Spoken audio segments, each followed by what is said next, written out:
Приехала одним летним днем курочка веселого петушка к себе в гости, зернышки вместе поклевать.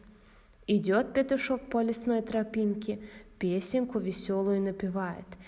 Все мы в детстве лепили из пластилина причудливых животных, но мечтать не могли, что они смогут стать героями фильмов. Дети из коррекционной школы создают целый анимационный мир удивительных существ. Айшат Гагиева посещает занятия мульттерапии не в первый раз. Рассказывает, какими мультиками вдохновляется. Мне нравится Лунтик и свинка Пеппа. А что ты больше всего любишь лепить? Лепить зайчика. Однако пластилиновая анимация остается процессом трудоемким и кропотливым. Двухминутный мультик занимает у детей практически весь день.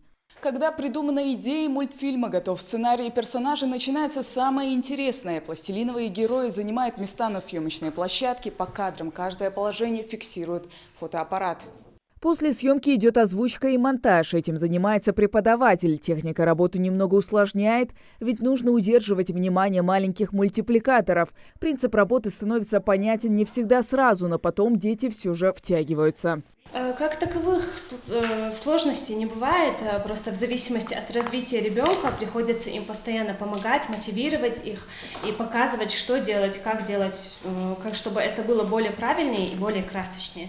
Возможным такая мульттерапия стала благодаря реализации проекта «Суэн». Ее автором выступила педагог-психолог Айна Калоева. Мультфильмы она вместе с детьми создает с 2018 года. Как только выиграла грант от Росмолодежи, то первым делом купила необходимую технику.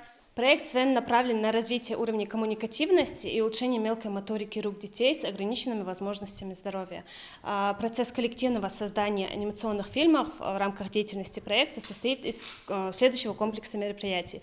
Первое – это совместная разработка сюжета, что способствует развитию таких психических функций, как мышление, воображение, а также коммуникативности – это взаимодействие в группе, в ходе которого проявляются межличностные отношения участников. Первый советский пластилиновый мультфильм появился более 35 лет назад, но до сих пор процесс создания таких лент завораживает. Каждый раз, когда на глазах оживает простой кусок пластилина, происходит настоящее чудо. Хава Газикова, Магомед Дидигов, Новости 24.